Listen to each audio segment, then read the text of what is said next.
Good morning, everyone. A warm welcome to our session, the Wellbeing Conundrum, linking global and national wellbeing.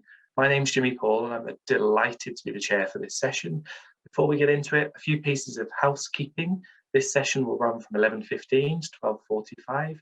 You are very welcome to share your thoughts about the session and the rest of the conference on social media using the hashtag AllianceConf2021. There will be a live Q&A during the second half of the session, so please don't hesitate to add questions to the box using the chat function. We will cover as many of these as possible after the presentations. And please also use the chat box for general discussion with fellow delegates. This discussion is dedicated for conversations with fellow attendees, and any direct questions for speakers are welcome as well.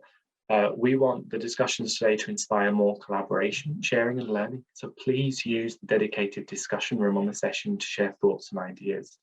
My role today is to keep us to time and to make sure that our fantastic speakers share as well as they can. So this might be a challenge, so bear with me if it feels a bit rushed at times. I'll need to make sure that we get to everybody's sessions and to your fantastic questions at the end. So a little bit about me as the chair for the session. My name's Jimmy Paul, as I said, and I'm the director at the Wellbeing Economy Alliance Scotland. We are a charity which connects, amplifies and collaborates with organisations all across Scotland, and We All Global collaborates with organisations all over the world. The main purpose for us is to build a network of allies, that is, organisations who are committed to playing their role to be as in service as they can of a wellbeing economy, but also to be a wider collective voice for wider systems change. Scotland is part of the We Go nations, the Wellbeing Economy Government nations, which We All Scotland helped to set up. And there are 6 nations all over the world, many of which will be represented here today, which have committed to delivering a wellbeing economy. They've said that this is important, this is happening. And our goal at We All Scotland is to do ourselves out of this job and to build our own obsolescence. And ideally in 10 or 15 years' time, we won't need to exist because we have a wellbeing economy in Scotland, and we're supporting nations all over the world to do the same. So what do? We want to deliver a wellbeing economy. And what is a wellbeing economy? It's an economy that is in service of people and planet and not relentlessly extractive from our finite world. We talk about social justice on a healthy planet. Key to this is acknowledging the role of the economy, and we know our economy at current is obsessed with GDP growth. And we at Wheel say we are fair weather friends of GDP growth and not its ever faithful followers. We're concerned with its composition and its direction. So there are absolutely parts of Glasgow, of Edinburgh, of Aberdeen, of Stirling, and parts of the world where you all come from, which need to experience growth. But we acknowledge that over the last 90 years, the economic system that we've had, one that has been obsessed with GDP growth, has only served to widen inequality. So not conflating means with ends. So instead of GDP growth, we suggest a potential basket of measures of cornerstone indicators would be better. And we need to spend time with communities to understand what those cornerstone indicators could be and co-produce them with them. Catherine Trebek, one of the founders of We All, often talks about girls riding bikes to school.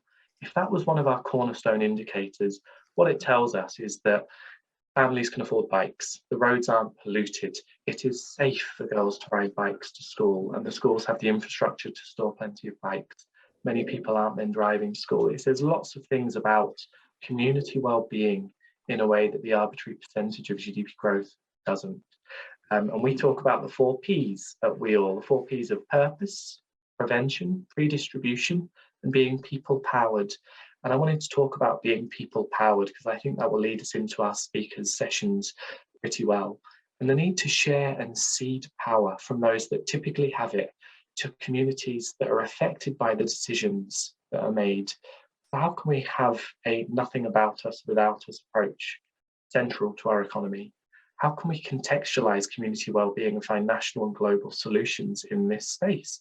And just yesterday in the UK, there was a debate in Westminster, the result of a fantastic petition by Laura Sharples in Brighton, which secured enough support to warrant a debate on a wellbeing economy. And there was wide-ranging support across the political spectrum, people understanding that businesses, the public sector, small organisations and politicians can play our part to design a wellbeing economy. So I'll stop there. That's enough by way of introduction.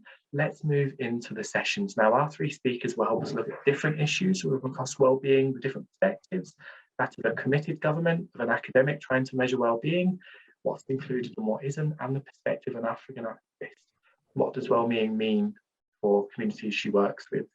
So I'll introduce, first of all, Caspar Kaisar. Caspar is a research officer at the Institute for New Economic Thinking and a research fellow at the Wellbeing Research Centre, both of which are part of the University of Oxford. He is also a trustee of the Happier Lives Institute, which aims to find the most cost-effective ways to improve global wellbeing. Caspar, over to you. Yeah, thank you, Jimmy, and thanks to you and Francis for having me. So what I will do in the couple of minutes that have been allotted to me is give sort of an academic's take on well-being, which might be slightly different, maybe slightly more boring than sort of the takes that might be floating about in public discourse. So I first talk about sort of what academics take to be well-being, specifically in the philosophical literature. Then I have a bit on how social scientists measure well-being, where I fit in, being a social scientist. And then I talk a little bit about whether these sort of survey questions that I typically look at are actually valid and whether they should in fact be used for example, policymaking. Okay, so let's start with this question. What is well-being, at least as used within the philosophical and sometimes the economic literature? And really what well-being is just the extent to which a person's life is going well for that person. There's no room in that sort of view on well-being for aggregates of people. So there's no societal well-being. It's always just individual well-being, where that typically refers to humans, but it's not necessarily so. So there's room for the well-being of animals or other sentient beings, but typically we look at humans. And then there's sort of three theories of what might constitute well-being. And those have been introduced in philosophy in 1984 by Derek Parfit. And those three types of theories are either desire satisfactionism, hedonism, or objectivist theories of well-being. And desire satisfactionism is what it says on the can. It's the extent to which your desires are satisfied. And there's, of course, some debate about which desires count, and maybe we can get into that. Hedonism is sort of the Benthamite view of well-being, which is sort of the balance of pleasure over pain. Though, of course, it's not just pleasure and pain. We more generally tend to say the balance of positively and negatively valence mental states. And the final theory of well-being, so that which might constitute well-being, is to say, oh, it's just going to be a list of things that are good for an individual, and the items on that list will be objectively measurable. So that might be education, that might be health, or that might be the amounts of friends people are having. And crucially, and unlike the other two types of theories, these items on that list and the extent to which they contribute to well-being are entirely independent of a person's evaluation. So those three things, desire satisfactionism, hedonism, and objectivist theories of well-being, are sort of the three candidates for what it is that well-being might be.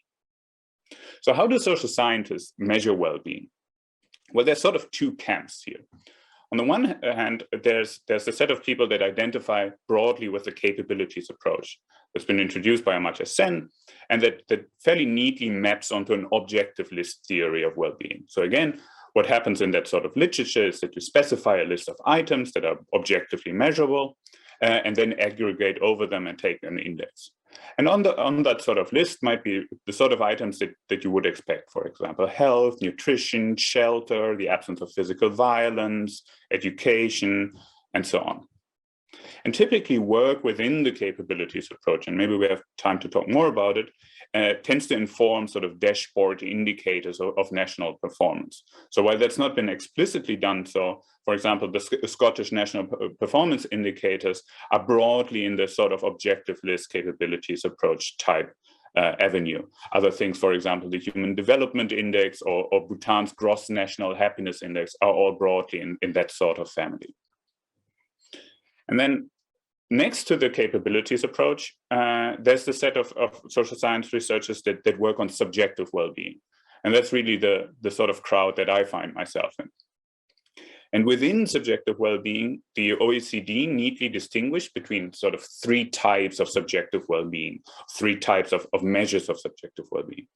And those are the effective measures, the evaluative measures, and the eudaimonic measures. So effective measures really neatly, again, map onto the philosophical theory of hedonism. So typically here you would measure people's happiness, you would ask them, how happy are you these days? Or you would ask about positive and negative effects. So for example, how often have you been smiling yesterday? Or how often have you been feeling sad yesterday? So these are the effective measures. With respect to the evaluative measures, people typically measure life satisfaction. So taking all things together, how satisfied are you with your life these days?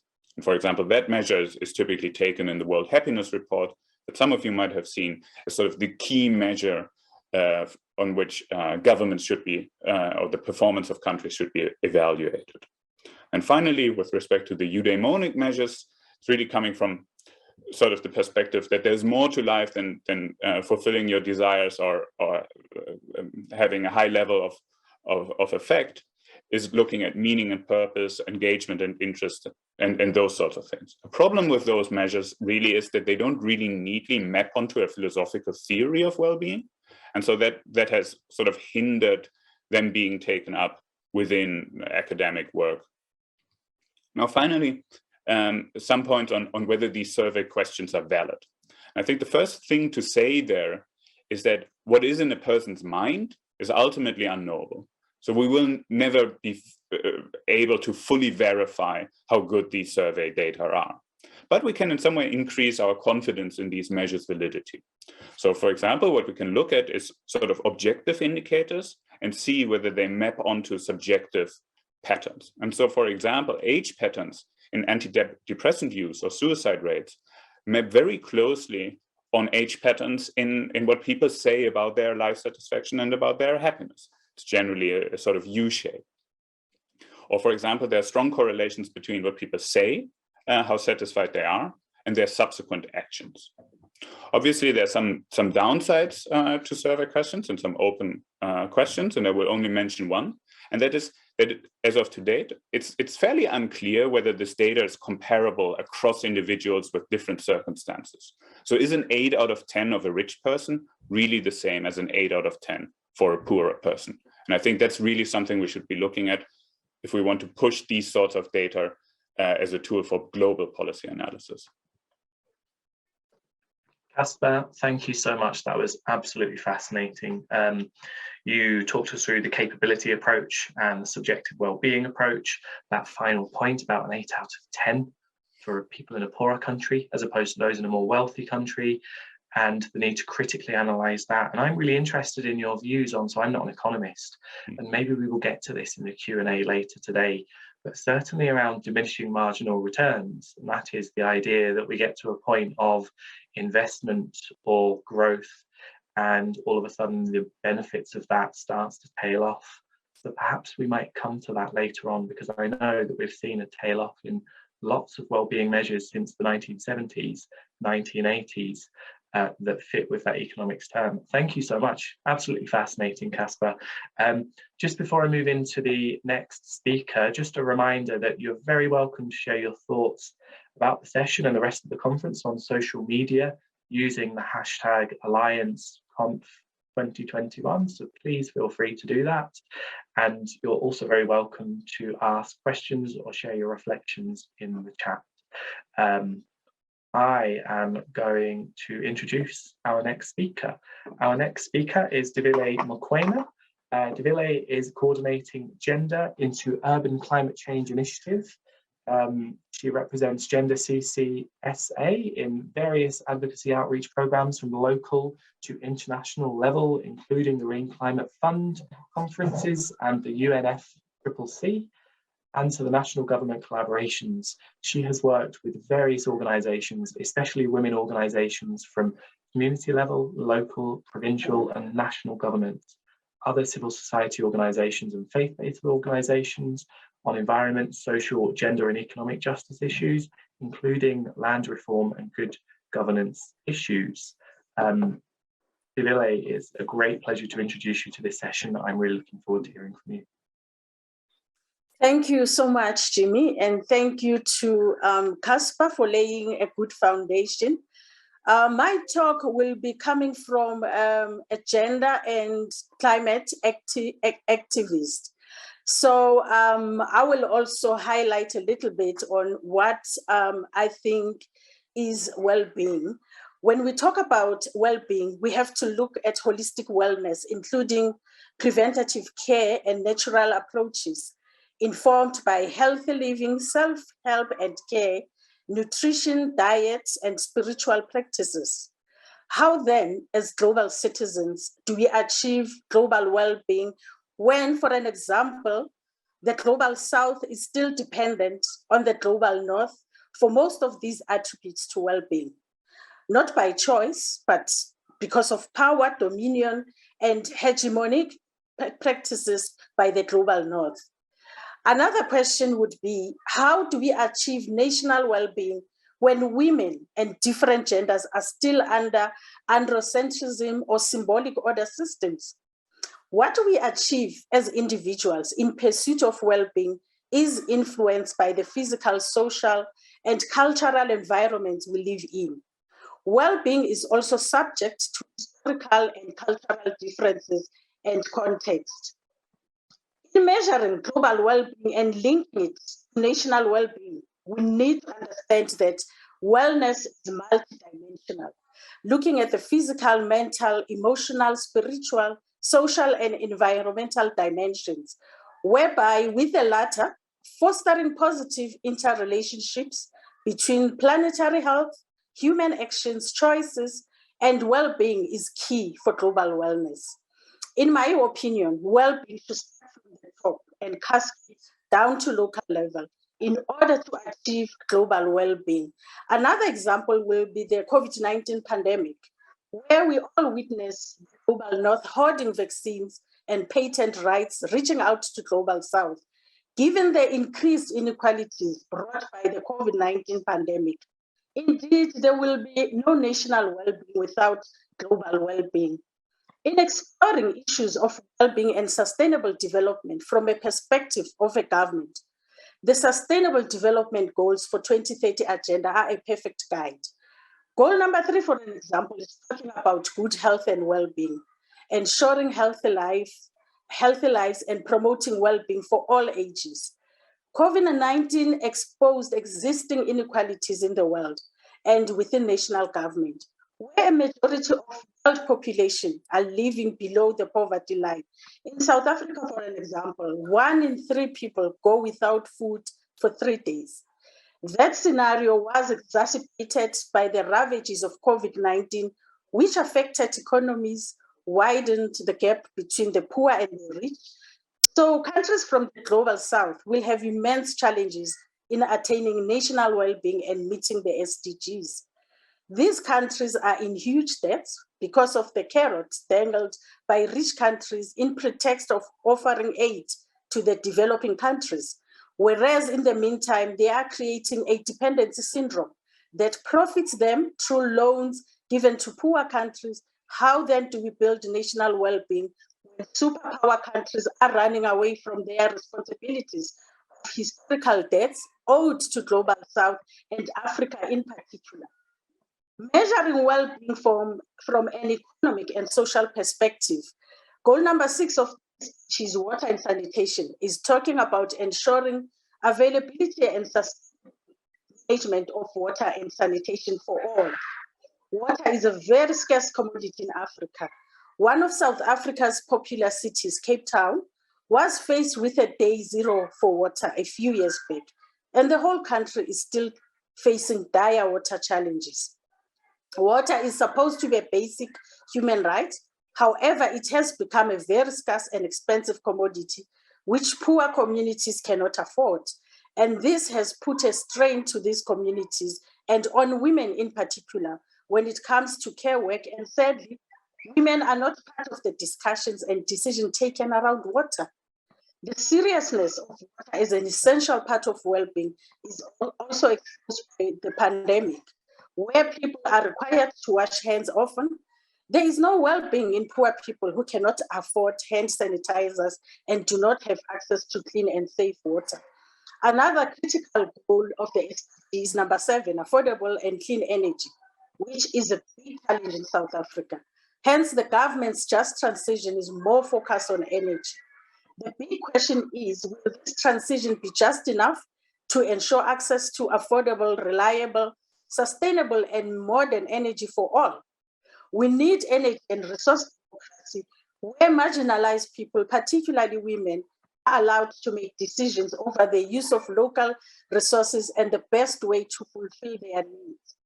Reducing inequalities within and among other countries is one of the sustainable developments we need to work hard on. How do we attain global and national well-being when there is so many inequalities around the world and nations? Women already face significant obstacles in gaining access to decent work, especially as inequality between women and men persist in gaining access to decent work, especially as inequality between men and women, persist in the global markets. The inequalities between women and men persist in the global markets in respect of opportunities, treatment, and outcomes. Gender gaps regarding dependence on the informal economy with poor working conditions, limited access to social protection, and the disproportionate amount of unpaid household and care work shouldered by women continue to remain a serious concern. We are faced with rising inequalities and enormous disparities in wealth, power, and opportunities that impede the full realization of human potential and well-being. There should be equal representation and participation in decision-making, access to resources like food, housing, time, space, services, infrastructures, technology, and information. Care work plays an important role in society's well-being. However, its value for society is not acknowledged by governments and their policies. Government's education system and policies should promote and upgrade education facilities that are child, disability, and gender sensitive, and should provide safe, non-violent, inclusive, and effective learning environments for all. There should be policies that promote formal and informal education on gender relations and gender equality. Acknowledge the needs of the illiterate people, ensuring women and girls' safety in public spaces, reduce gender-based violence and early and forced marriages, improve the health of women, in particular, sexual and reproductive health and rights. Only then we can attain national and global well-being. Well-being should contribute to a transformation towards gender justice. Looking at strategies for more inclusive national and international development, I think the 2030 Agenda on Sustainable Development is a good precursor to follow, together with the Just Transition Pathways. Looking at goal number 12 again of SDGs on ensuring sustainable consumption and production patterns. This goal is key when it comes to just transitions. We need to transition from an economy of wastage to a circular and regenerative economy that considers the environment and its inhabitants. Climate change and environmental challenges, coupled with the COVID-19 pandemic, are having far-reaching impacts on economies, jobs, and social development. Therefore, as building blocks of responses to global well-being, we need just transition to green economies, decent jobs, consideration of care work, and a just social development system. Ndivile, thank you. Sorry to interrupt. I'm just conscious of time. There will be more time to delve into this shortly. Do you want to just finish up with a sentence? I didn't want to stop you halfway through a sentence there, and then we'll move on to our next speaker. Okay, apologies about it. Finally, I was just going to say, to maximize benefits from global and national well-being, we need to break barriers like intersectionalities that builds inferior systems. Thank you so much. Thank you. That was amazing. I don't even know where to start with summarizing that.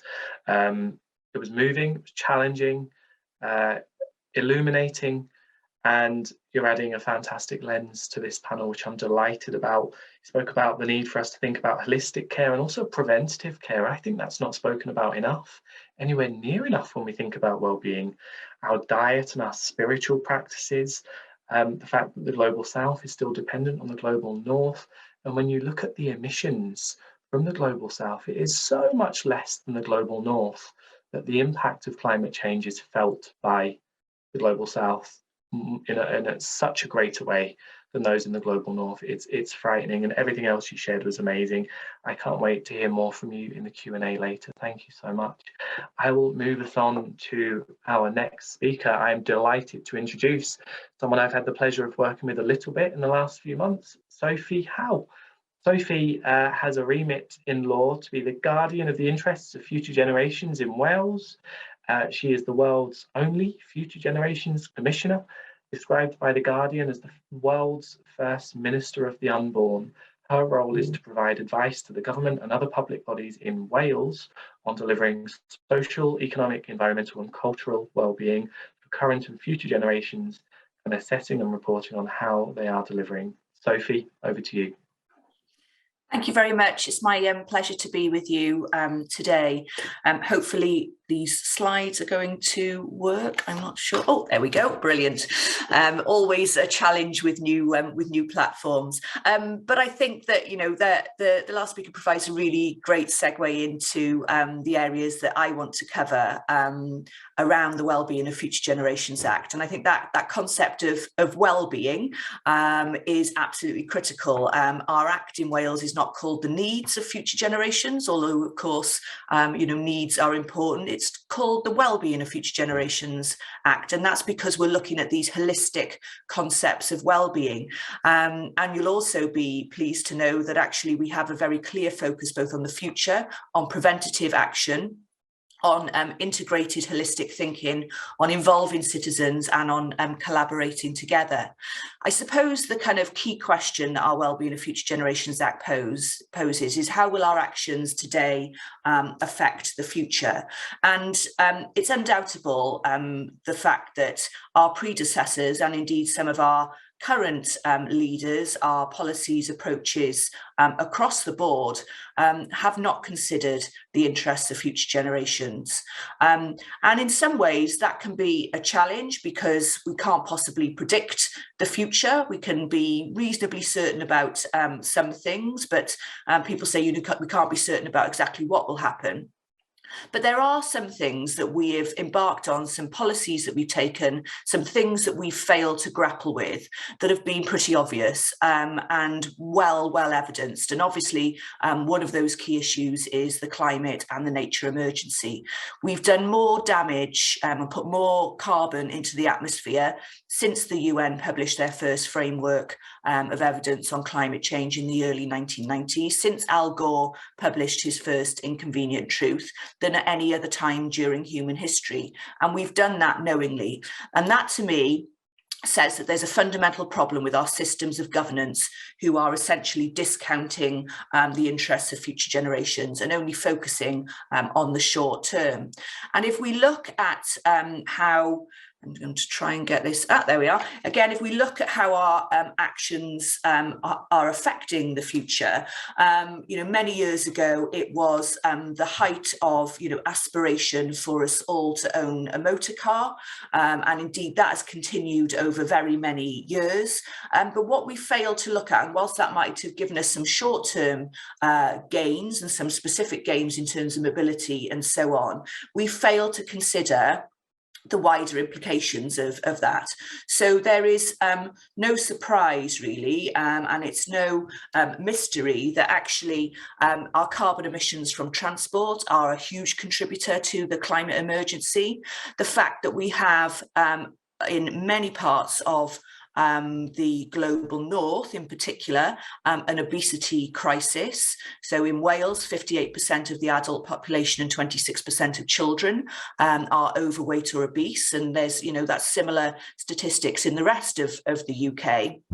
And, you know, it's no surprise really, or at least we shouldn't be surprised, because we focused on all sitting in our cars. We wonder why communities are less connected than perhaps they were 30, 40, 50 years ago. And that's because we all get in our cars on our drives and drive to work without interacting with our community. And so the things that might seem like a positive innovation at the time, there's really an obligation on us to kind of sense check those things in terms of how they might play out in terms of our wider well-being and indeed the future. And of course, as well as kind of our decisions not considering the impact holistically, our decisions haven't considered the impact on the future. And of course, our decisions here in the global north haven't considered the impact on other parts of the world. So this is this is Majuma, who is 17 years old in this picture, and she's got a 2-year-old daughter here, Fatima. She lives in Malawi, and she was sold off to be married at the age of 15. And the reason behind that was climate change and the fact that her father could no longer grow his crops sufficiently to be able to feed Majuma and her family. So whilst that may seem completely, how do those two things connect? There's a real moral obligation, and there's an obligation on our societies and our systems of governance to really be trying to work out the knock-on consequences of the decisions that they take, or indeed the decisions that they don't take.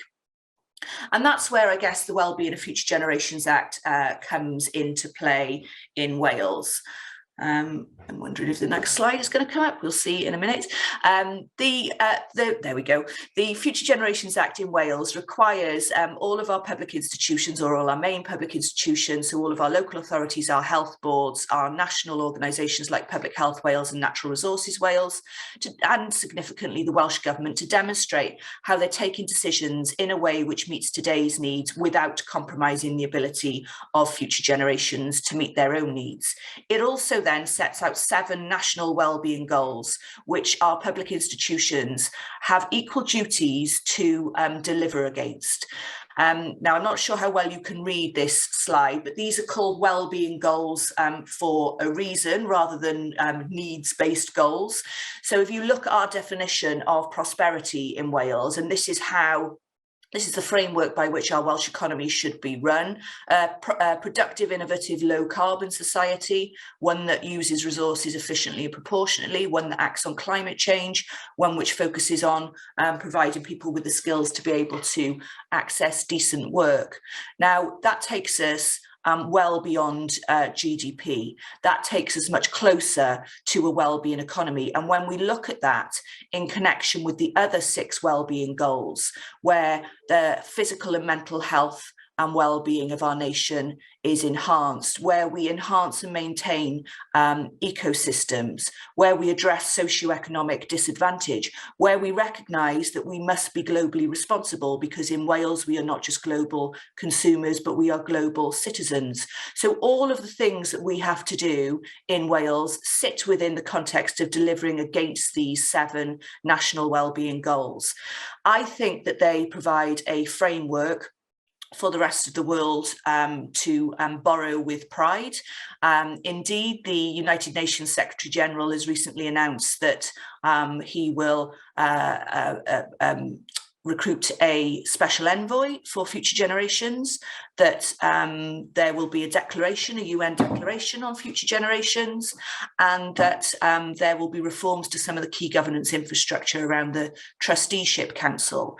And that combined, this sort of future generations lens combined with the UN Sustainable Development Goals, I think takes us significantly forward in terms of a governance infrastructure fit for the future at UN level. And of course, what we want to see is other countries following, and I'm pleased and proud to say that Scotland looks to be the next one who will do that, with a commitment to have a Wellbeing of Future Generations Act passed in the current parliamentary term.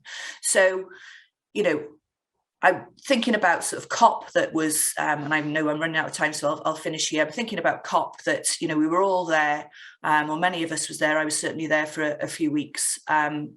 a couple of weeks ago, and it was all about deal or no deal. And some of the things that came out were disappointing, some were encouraging, but actually the bigger problem, I think, whilst those individual commitments on climate are critically important, the bigger problem is that all of those world leaders will go back to their home countries and still be operating in a system which discounts future generations, which isn't joined up, which focuses on economic growth over wider well-being. And it's that we've got to get to the root cause of if we're going to address many of the issues that both our speakers have raised today. Thank you. Thank you, Sophie. Fantastic as ever. Sophie and I both sit on the Future Generations Commission trying to push through the Future Generations Bill down in Westminster, and there's been some good progress there recently as well. But Sophie, it's always lovely to hear from you, and that's the first time I've heard you speak really more in detail about being globally responsible, and that was fantastic, compelling. It really dovetailed nicely from our other two speakers as well. But of course, your focus, which will be new to lots of people today, is about making decisions today that are in the interests of people today, but also the unborn, the children, the people of tomorrow. And I'm delighted to say that we've been inspired in Scotland by you and your work. And it looks like in this parliamentary term, we will have Future Generations commitment here as well. So thank you so much for all of your work. Guys, all three of you, that was fantastic. I'm delighted to say now we'll move into more of a Q&A, and we can pick up on some of those things that we feel were left hanging. You know, we didn't quite have enough time to speak about in our 6 minutes. And I wonder if our first speaker, Caspar, I wonder if we might come back to that issue of diminishing marginal returns. I think that might have been what you were meandering to talk about in your session. I wonder if you might come in and speak to that point. Sure. I think there's three things to say about diminishing marginal returns. The first thing to say is that for a long time, this was merely just a sort of mathematical construct within economics and an assumption. And now, given that we have all the survey data, we were actually able to test it. And it was one of the very few instances where economics actually got it roughly right, and where it turned out to be the case that there are diminishing marginal returns to income with respect to people's life satisfaction. And there's I think, two implications of that. The first one is that if there are diminishing marginal returns, it means that a more equitable or a more equal distribution of incomes will increase mean satisfaction in an economy. So in particular, the maximum would be attained where everybody gets the same income. Obviously, that's a theoretical statement. It probably won't hold true in the extreme, but that's one implication of diminishing marginal returns. A second one, and that's more of a global point, is that what we've observed in the data is that essentially it's still true that richer countries tend to be more satisfied than poorer countries. But then roughly since the 1970s, there have been no increases in life satisfaction or happiness as a consequence of increases in GDP per capita. Most rich countries have been, with respect to those two types of measures, stagnant, no change. While GDP per capita, I don't know, it quadrupled, it increased by orders of magnitude, but it didn't result in any change to well-being. And that should give us food for thought. Caspar, we've seen the same in Scotland. We've looked at some of the numbers and some of the statistics around life expectancy. And when you get to a certain amount of income, and it's a relatively modest amount of income in Scotland, life expectancy tails off. And actually, a greater wage doesn't have any benefit on life expectancy. It kind of, you get to a point of saturation. And actually, it's at that point we should start to think about equitability. And that's where I think, Ndivile, you know, I interrupted you just because of time. I'm really sorry. But I wonder if you might come in on this point, because you were just about to make a point more about how we need to serve and think about and be globally responsible and acknowledge the inequalities between what you call, you know, the global north and the global south. So would you like to come in on that point? Yes, I think it is important that equality is taken as a serious issue that needs to be tackled globally.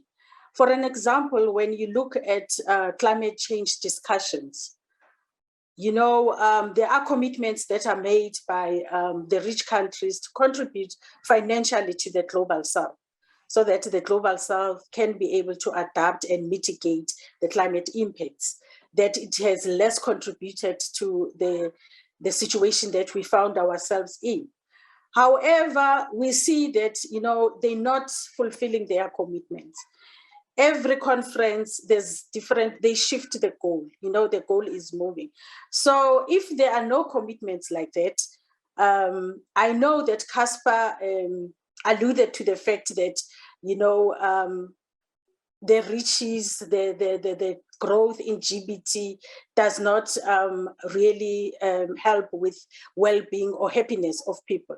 However, when you look at people who are suffering the impacts of climate change, who are at the cold face of climate change with no resources, with no finances to be able to adapt or mitigate the climate change impacts, it is an important factor that there is financial contribution to the global south.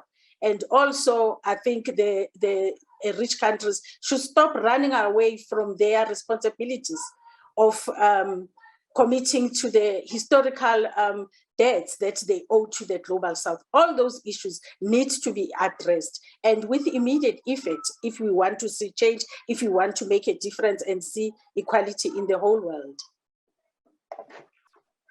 Got to say, I could not agree more. Really powerful again. Thank you so much. And Ndivile, you were also talking about the inequality and how COVID-19 and the pandemic has shone a light on the inequalities that already existed and served to make them even more serious, even more severe. And we've seen that in relation to the intellectual property rights around and the sharing of COVID vaccines. And it's quite frightening when you look at that and the distribution of that. Did you want to come in on that point as well? Because I gather you were going to say a bit more about that before I interrupted you. Yes, when we thought things were getting better, I, for one, I couldn't attend the COP because my country initially was in the red list, and there were a lot of conditions that you can attend a COP. But anyway, we were removed from the red list and the conditions, were sort of relaxed. But now, with the onset of the new variant, we all have seen what has happened, that immediately the borders were closed to the southern region of Africa. And this was a variant that was just identified. The investigation was still taking place, but without further investigation, without further consultation and communication, we were just closed off, from the whole world. I'm just asking myself if the initial COVID-19 that was found in China, if it started in Africa, what was going to be the reaction, Africa was just going to be closed off from the whole world. So, this is really painful. And also with the vaccines, that there was this slow communication and also reluctance, to provide Africa with the vaccines, because we're still running behind with the vaccines. And a lot of people, we are far away from vaccinating half of the population, and we are faced with a fourth wave. And a new variant in our country. So, these are the inequalities that needs to be looked at by the whole world. Mm-hmm. Huge inequalities, huge injustice. Just listening to you talk, it's frustrating to hear. Sophie, I saw you nodding as you were listening just there. And I highlighted the globally responsible element of the 7 national wellbeing goals. I wonder what might have been different if all of us across the world took a globally responsible approach to and through the COVID pandemic. I just wonder what some of your reflections are on what you've heard.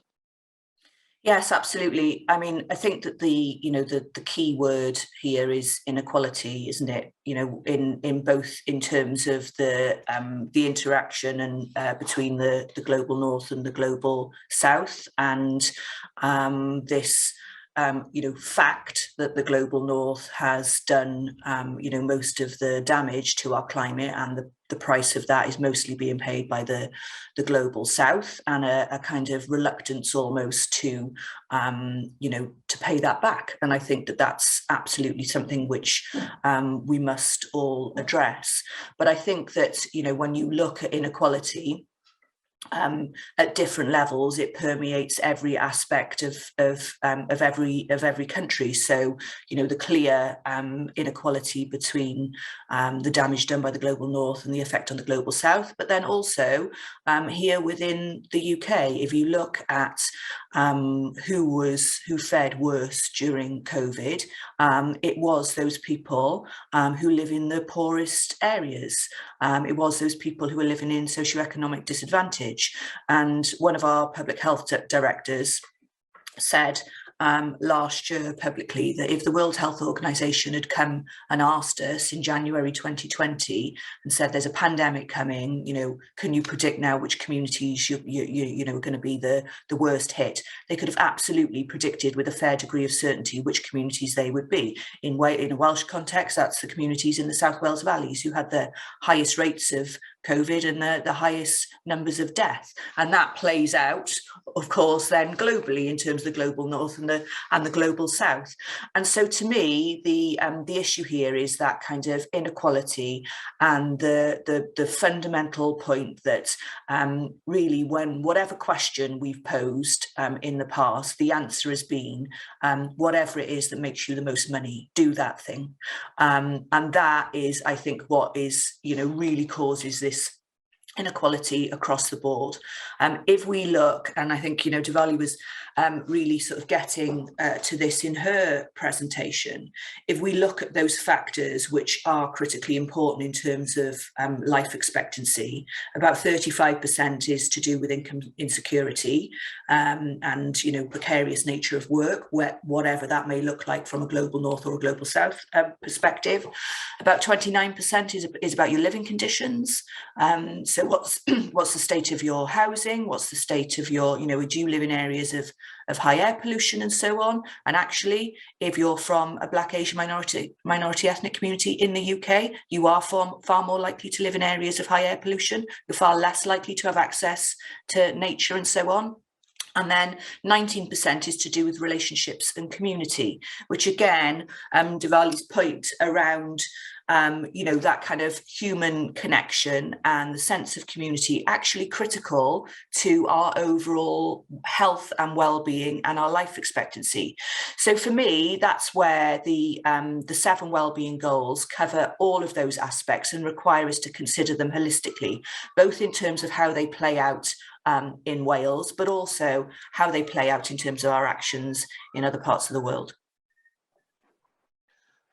And Sophie, you beautifully touch on how the inequalities that exist, we could predict, the WHO could have predicted the communities that would have been most impacted before this ever happened. And that has shown to be true. And I'm struck by that. I'm struck by hearing that, because it is so unbelievably true and unbelievably shameful. I think it's disgusting. I really think it's disgusting. And I'm happy to share, just because it feels relevant. I grew up in the care system. I grew up in a very deprived part of East London, and whilst the experience of my childhood was not as difficult as many people, and certainly those, Ndivile, that you've spoken about in the global south, it was not a pleasant one. And I feel really delighted to be not just chair of an event like this, but director of a charity. I'm not an economist either, but I have a lot of privilege in this position, in this role, and the influence that I've got to help drive why the systems change. Other people don't have that. There will not be many people from the school that I went to or the care homes that I were in that have the influence that I have. And it should not be such a fight. It was a fight for me. It should not be such a fight to be in positions like this. And I think what you're alluding to as well, Sophie, is that the system is so difficult to then succeed in, to have a voice. And all of you in different ways have spoken about the need for participation and for people to be heard. And Sophie, I wonder if before we come back to Caspar, we might come back to you, because you mentioned 7 national wellbeing goals, it would be great. And, you know, people are welcome to adopt those from other countries. You would share that willingly with other countries. I just wonder what you would like to see. What is your request to other countries and people attending from other countries who have heard you speak today? Well, I think that, you know, the request really is to, you know, perhaps look at our framework, so which sets out these 7 long-term national wellbeing goals. I always say you wouldn't think that it was revolutionary for a country to have a set of long-term goals, but it's completely revolutionary because all other countries work on the basis of one party manifesto, political manifesto programme for government to the next, and they tend to be sort of, you know, 5-year programmes. So no wonder we've never dealt properly with intergenerational poverty. We've never dealt properly with climate. We're not dealing properly now with things like automation, artificial intelligence, and the potential impacts, positive or negative, those could have on the future. We're not dealing properly with, you know, how we plan and prepare for an ageing population, for example. So, you know, those sort of 7 long-term goals are really important. They don't change from one parliamentary term to the next. And then these 5 ways of working in the legislation. I have to say the minister who took the legislation through described it as the Common Sense Act because there are 5 principles of common sense governance: planning for the long term, preventing problems from occurring or getting worse, integrating your thinking, so recognising the connections between different things, collaborating with each other and involving citizens. And, you know, just picking up on your experience, Jimmy, then I think that, you know, for children who've been in the care system or for children who've experienced adversities in their childhood, it's an area which my office focuses on in Wales. 14% of the adult population have grown up with 4 or more childhood adversities during their childhood, which is, and for those kids, when they become adults, they're 20 times more likely to end up in prison, 7 times more likely to have a teenage pregnancy, they're likely to have worse health outcomes, and so on. And so the whole point of where we're trying to get to is, first of all, let's get up front of that problem. Let's recognise that that data exists, and let's recognise how do we intervene much earlier on. Secondly, it's about the kind of holistic nature of that. So some of those issues, you will have been growing up in a tough, you know, a tough part of London, which probably would have been a concrete jungle, would have been, you know, have, you know, huge levels of poverty and precarious work, probably would have had poor quality housing, possibly might have had a good sense of community, I don't know, but probably would have also had high levels of air pollution. So what we need to be doing is really focusing on those broader holistic things which our 7 wellbeing goals cover, because what we're saying is, if we're going to get to the root cause of an issue to solve it in the long term so that we're not passing problems on from one generation to the next, we need to look at all of the underlying factors holistically. So it's just as much the responsibility of the planning department and those who build houses and communities to think about the long-term impact on health as it is the NHS. It's just as much the responsibility of the economy department to be working out how they're addressing socioeconomic disadvantage and inequality in the workplace, for example, as it is for trade unions. So I think it's about these kind of connections. So I suppose my ask would be, have a look at the framework. It can be adopted or adapted to particular circumstances. And I think a critical thing that we did in the early parts of developing this legislation is we held a conversation with the citizens of Wales to ask them, what's the Wales you want to leave behind to your children and your grandchildren? And so these 7 wellbeing goals were developed by people of Wales as a legacy for the future. And that whole input, Sophie, was so powerful, but you've ended on the most powerful note, in my view. It needs to start with participation. It needs to be relevant and co-produced by people it will impact. Thank you so much. And Caspar, I wonder if we could come back to you just before we finish up and move into the Q&A. And we've got a few questions coming in. Do keep those questions coming in. For those of you that are watching, we really welcome those and look forward to working through them. Caspar, I'm interested in any of your reflections on the things you've heard, but I'm also aware that you alluded to the National Performance Framework in Scotland and the happiness index, the happiness indicators in Bhutan. And I just wondered, as well as some of your wider reflections on what you've heard, What do you like about those pieces of work in Scotland, Bhutan, and elsewhere in the world? And where do you think there's room for improvement?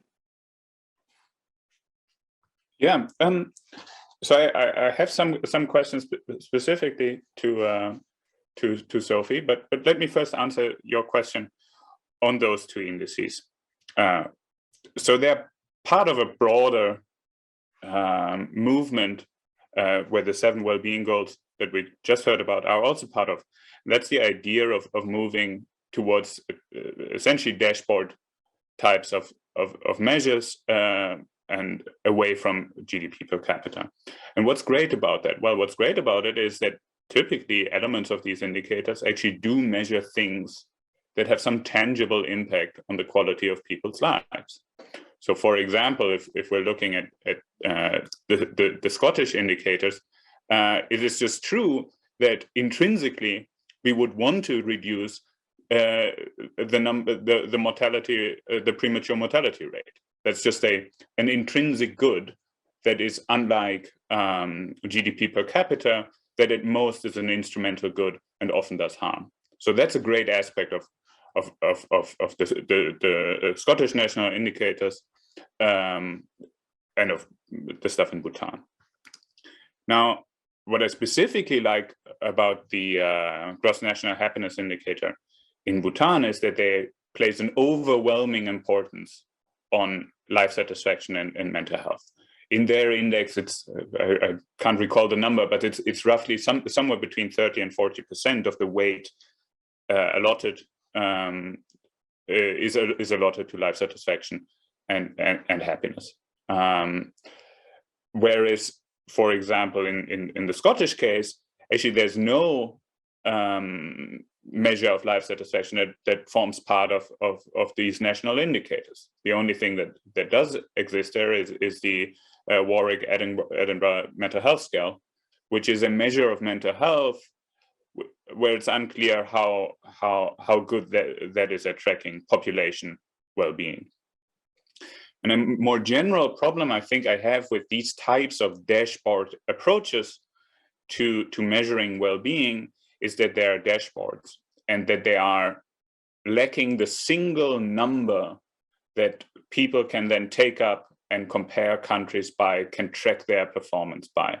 The great advantage GDP per capita has is that it is a theoretically well-informed measure that's a single number that you can track over time and that allows for cross-country comparisons.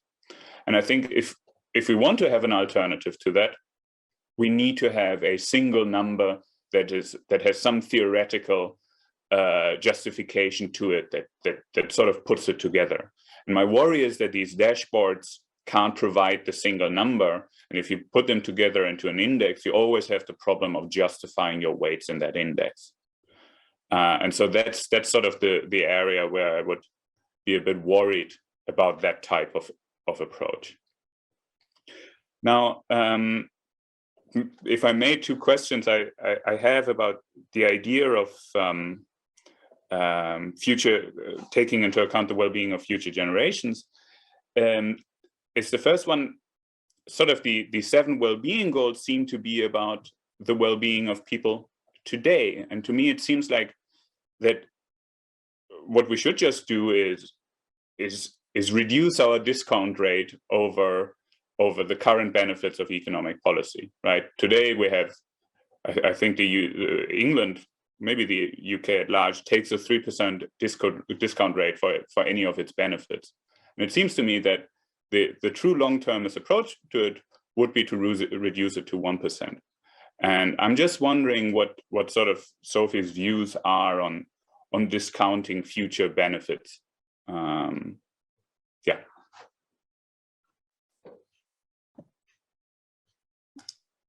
Want me to come in? Yeah. Okay. So I just on the first point in terms of the goals seemingly addressing issues for current generations. they are long-term goals. So they are things like enhancing and restoring ecosystems. They're about improving the physical and mental health and well-being of citizens.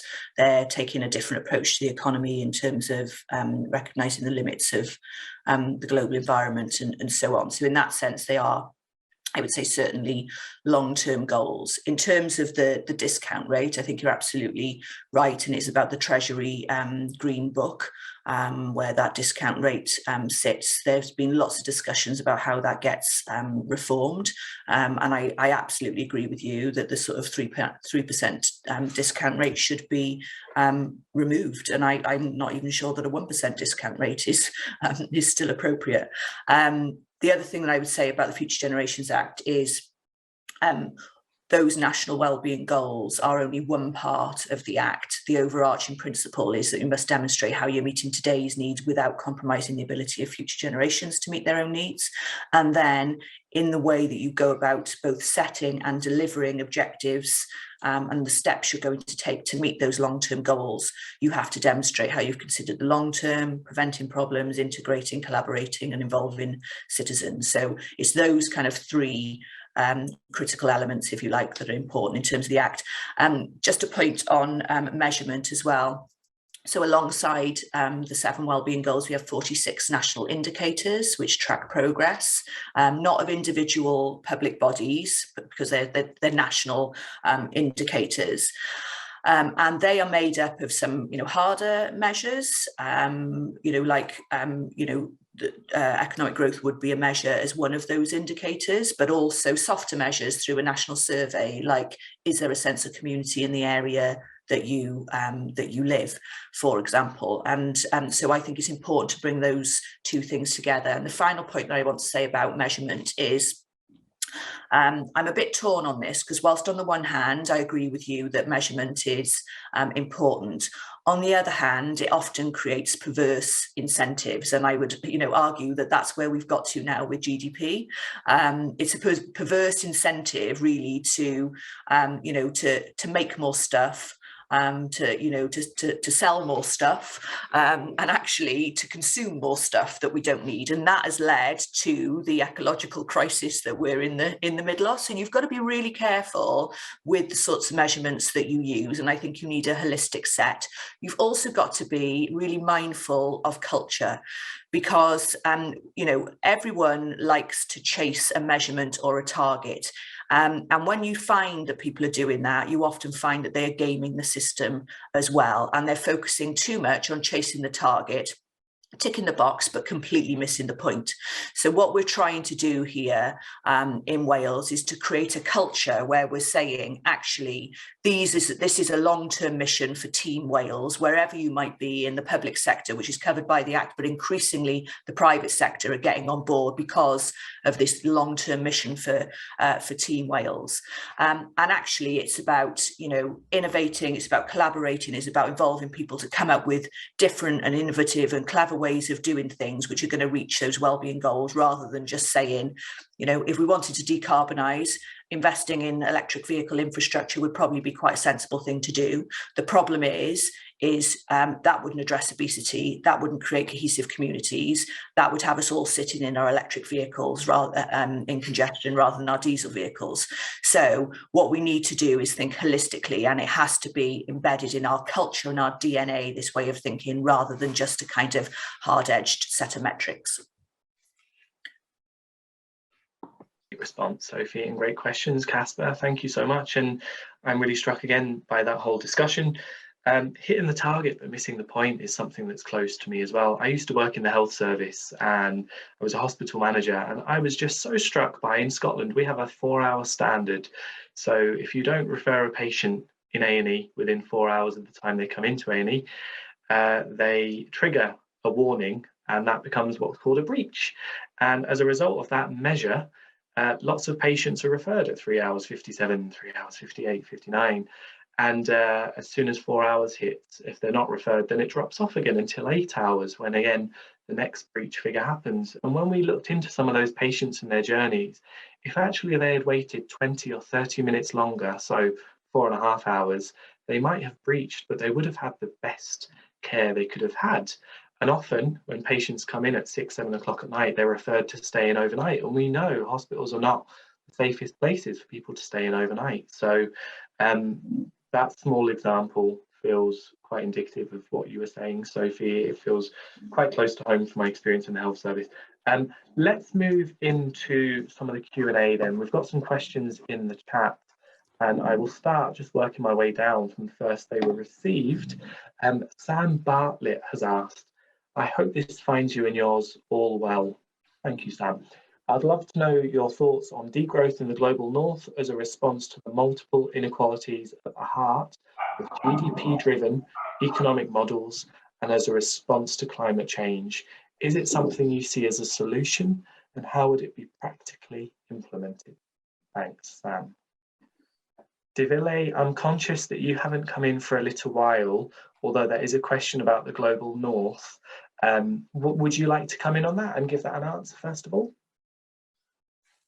Yes, I think that is referring to redistribution of wealth between the global north and the global south. And I think that that matter is tackled within the climate change discussions as Article 6 deals with carbon markets, trading the carbon market and looking at market-related mechanisms and non-market related mechanisms. So from the global south perspective, we feel that market-related mechanisms will not work for global south. We rather prefer non-market related mechanisms.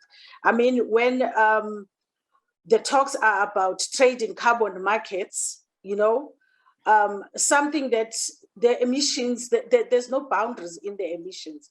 Then how do you sell emissions? And in the meantime, there is no capital or money coming in the global south to be able to handle, to put climate actions into place.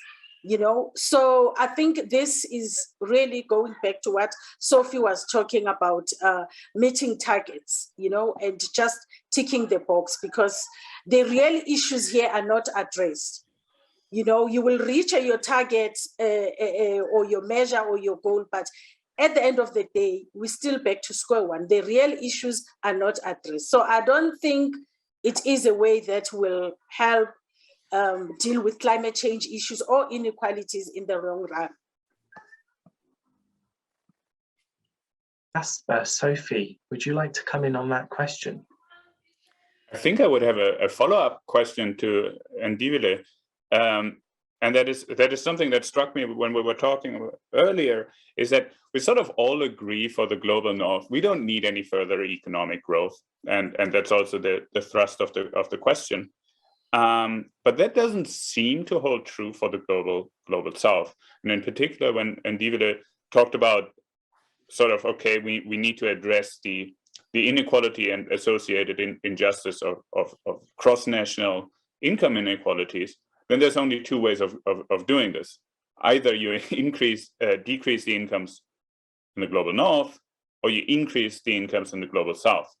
And it seems like the former of them is not a viable option. At least it seems to me just politically. But that means that we can't have degrowth in the global south. We will need to have growth there. And that seems to be conflicting with goals towards preventing climate change going too wild. So I'm just wondering about your views on that sort of tension there. Yes, I think you're right. We need to grow GDP in the global south. However, implementation is not taking place. We just see talks on the table. Yes, the discussions are good, the plans are good, but when it comes to implementation, we don't see any action. And in most instances, you find that, there are always hidden agendas. I'll give you an example with projects that are supposed to be implemented to decarbonize or to limit the carbons. Most of these projects, they come with geoengineering. You know, they come with a lot of genetically modified mechanisms. And at the end of the day, you know, they might bring some income to a certain country, but at the end of the day, they don't protect the environment. They don't protect the ecosystem, and they don't, you know, increase the well-being of humanity. They don't bring that security. They don't bring a difference to the social structure of people. People still live in poverty. Instead of improving, it's going backwards. So those are the things that need to be unpacked and looked at in details. And Sophie, this is just an invite to come in on that if you would like to answer that question or reflections on what you've heard.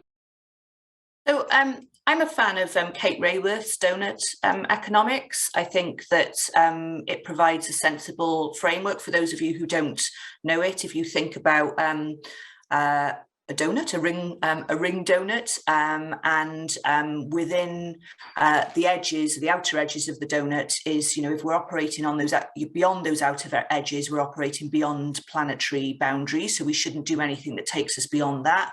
And then in the inner circle of the donut, that is where if we don't get it right, people are kind of falling through the hole, if you like. So we're not doing what we need to do to maintain and enhance the well-being of people. So really the sweet spot is the donut, the ring donut itself. And I think that that's quite a good test for everything, and how that test is applied might be different in the global south as to compared to the global north. But essentially, I think that, you know, it provides a good model for us to be thinking about the way in which we consider growth. So you would see that we are already, the growth is pushing us beyond planetary boundaries, certainly in the global north. And I think if the global south was developing in a way which was in line with donut economics, it would be different to what the global north now have to do, but it would still be setting a much more sensible approach to economic growth than the global north has seen over the last number of decades, or centuries indeed. Fantastic, Sophie, thank you. And I too, big fan of donut economics. Kate Raworth, give that a read. Those in this session, if you want to learn more, highly recommend it. And Sophie's explained it better than I could, so I will not summarize that any further. Let's move on to our next question then. And Francis Guy asks, how can we include the natural and cultural elements that Mustafa mentioned in the opening plenary in a measure of well-being? Do we need different hierarchies of measurement, global, national and personal? And can we have negative measures for the super rich? Now, I've got to say, I wasn't in the earlier session because I was preparing for this session, so I didn't hear what Mustafa was saying. If anyone of the panel did, feel free to come in on that, or feel free to answer the second part of the question about global, national, personal measurements and perhaps negative measures for the rich. Who'd like to come in? I can come in. I'm afraid I also didn't hear what Mustafa said. However, I think, you know, I suppose that's what we're trying to get to with the Wellbeing of Future Generations Act. So this set of national wellbeing goals, and they apply at various levels of decision making. So whether you're, you know, the First Minister, or whether you're a planning official in a local authority, the Act, you know, the Act covers you. So I think, and that's kind of really important. I think what we often see in other countries, particularly where the approach is focused implementation of the Sustainable Development Goals, it's seen as a kind of a government thing, and it's not necessarily filtering down. And I think when you look at some of the really critical, you know, where critical decisions are taken about transport infrastructure, about housing, about all of these different things, they are at a much more local level. So I think we need to have, you know, a holistic approach to looking at those decisions across different levels of governance. I think that in terms of the, I'm not sure if Mustafa was referring to culture as in cultural change required, or culture as in kind of our culture, heritage, and so on. Again, with the Future Generations Act, culture is an additional pillar of well-being. So when you talk about sustainability generally, internationally, we're talking about social, economic, environmental well-being. In Wales, we've added in that cultural dimension, which is proving to be really interesting, because what we're seeing now is our cultural organisations, so the Arts Council, organisations like Sport Wales and so on, are really contributing to much broader policy areas. So working with health to deliver cultural interventions to improve mental health, for example, working in terms of the Prosperous Wales goal with people who are on the edge of the labour market, embedding them into cultural organisations and so on. So I think that, and I think it's becoming widely recognised, that there is a significant power to be harnessed in culture in delivering a range of other kind of well-being metrics. And one of the things that we're discussing at the moment is harnessing the power of culture and creativity to communicate on the climate emergency. And we'll be doing quite a bit of work around that. So I think that it is an area which was missed in the SDGs, and a future iteration of the SDGs should include that cultural element. Mm-hmm. Absolutely, and creativity you mentioned as well. And again, so in a previous role, I worked at Scotland's Independent Care Review, a root and branch review of our care system in Scotland. And we heard from over 5,000 people all across Scotland, of which more than half had direct lived experience of the care system. And it was only through creativity that we were able to rebalance that power to build connections and relationships with people, and that they wanted to share. And it was through raps and songs and Lego play and Play-Doh and art that people wanted to share with us and co-produce the recommendations and solutions they wanted to see for the future of Scotland. And you've alluded to the importance of culture. Also, I was going to mention this earlier and I forgot, so I'll do it now on the talk about metrics. I'm really interested in what the Carnegie Trust have been doing. So they're really quite active in Northern Ireland and also in Scotland, and they've produced the GDW, Gross Domestic Wellbeing, using the ONS data in England, and they're going to look to use other data that we have in Scotland. Hopefully in the next year we'll be able to see an equivalent GDW. So Caspar, to your point about kind of a measure, a score as a result of holistic wellbeing measures, that's certainly something that Carnegie are looking at. And I'd prompt anyone to go and have a look at GDW. If you just Google or search for that, you'll find it. But back to the question from Francis, the point about the quite challenging point about negative, what was it? I'm just trying to find the question. Yes, negative measures for the super rich. I wondered if any of the other panelists want to come in on that point. So I think it would be deeply unfair to weight the well-being of the super rich negatively. I don't think that anyone would want that. But you might interpret the question maybe slightly less radically, and to just look at what does the existence and the power of the super rich do with respect to the well-being of the population of a country. And so there's been some research, some of which was done here at the Wellbeing Research Center, where we looked at the top 1% income share and looked at how that affected national well-being, again, as measured in life satisfaction. And essentially what was found in that piece of research is that it has a massive negative effect on well-being, and one that goes beyond just the mere effect via inequality, or the mere effect via lower incomes for all. So there's definitely a negative impact that the super rich have on the well-being of national populations. So that's maybe one less radical way of reading that suggestion.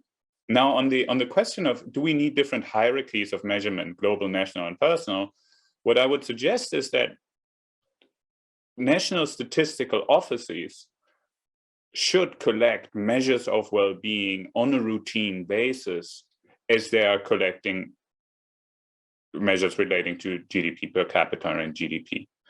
The UK, via the ONS, already does that, but it's not true for most other countries on the globe.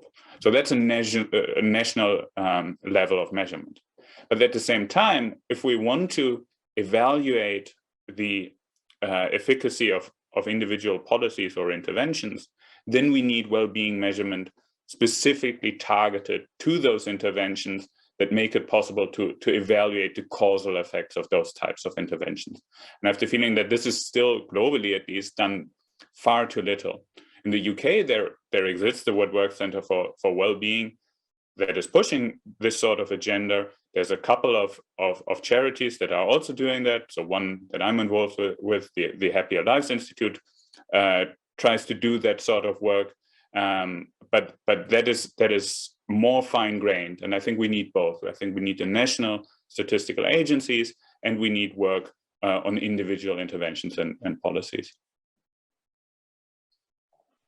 Ndivile, would you like to come in on that same question or in response to Caspar? Can I invite you to do so? Yes, just briefly, I think when it comes to negative measures, I also do not agree with it. I don't think that will help us in any way, because we might find ourselves having tables turned upside down. And we're talking about common good for all here. So I think we need to have find a balance on how the redistribution of wealth is done between the global north and global south without any negative impacts on any other side. And I think coming to the hierarchy levels that Francis spoke about, I feel that, coming from someone who works with communities and from an activist point of view, I think hierarchy levels are necessary. Local, national, regional, and also international. Because if we really were looking at building a safety net and social protection fabric within communities, it is important that everyone is involved. It is important that we go to communities at community level to find out what are their needs, what will be their needs to meet their well-being status. So it is important that we work across all levels. No one is left behind when decisions are taken and frameworks are done. So I agree that hierarchy is important, that we work through all levels, all the spheres of local, national, and international. Thank you.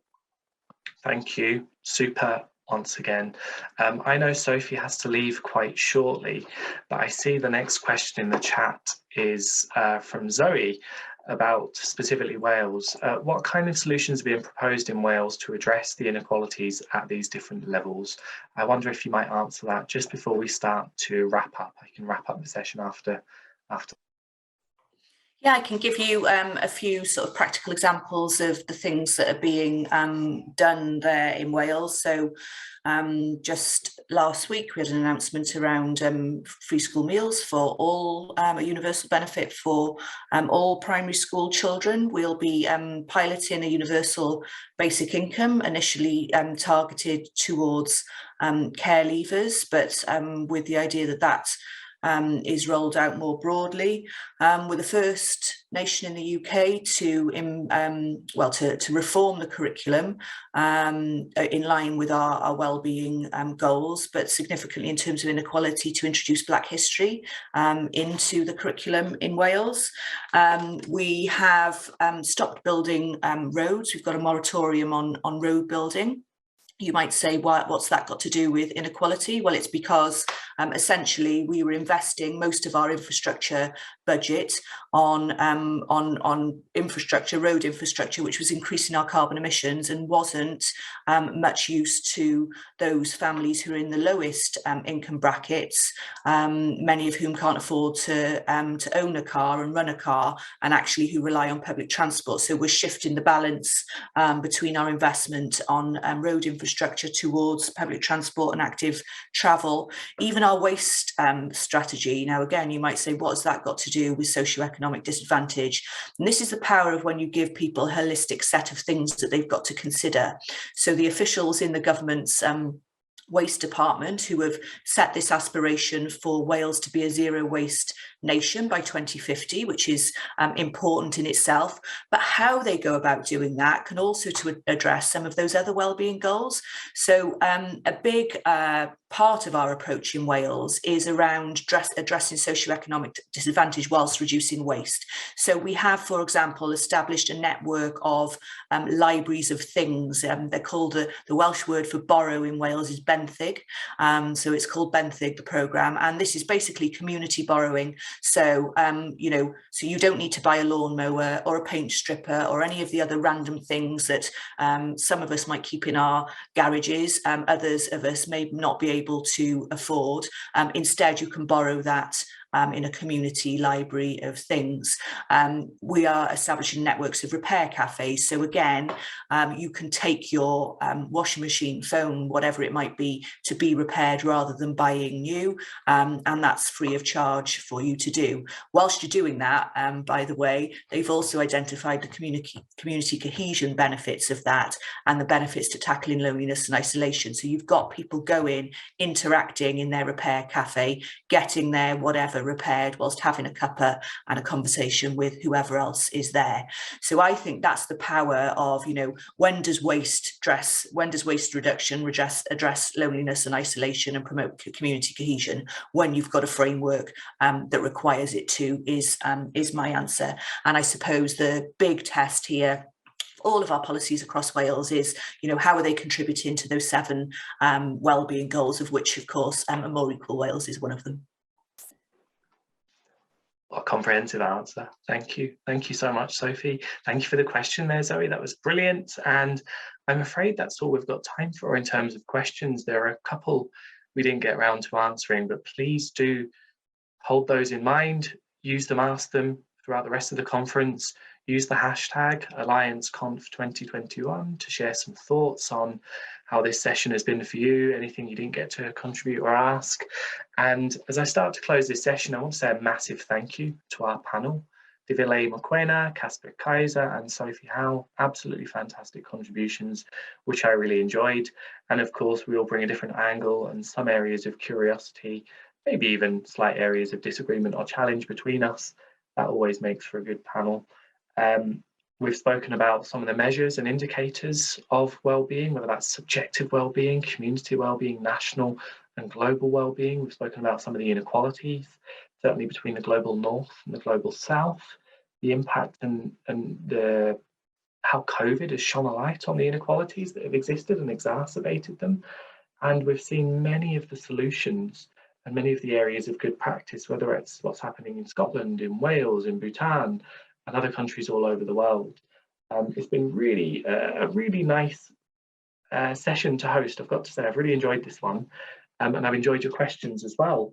So I said earlier, my name's Jimmy Paul. I work at the Wellbeing Economy Alliance.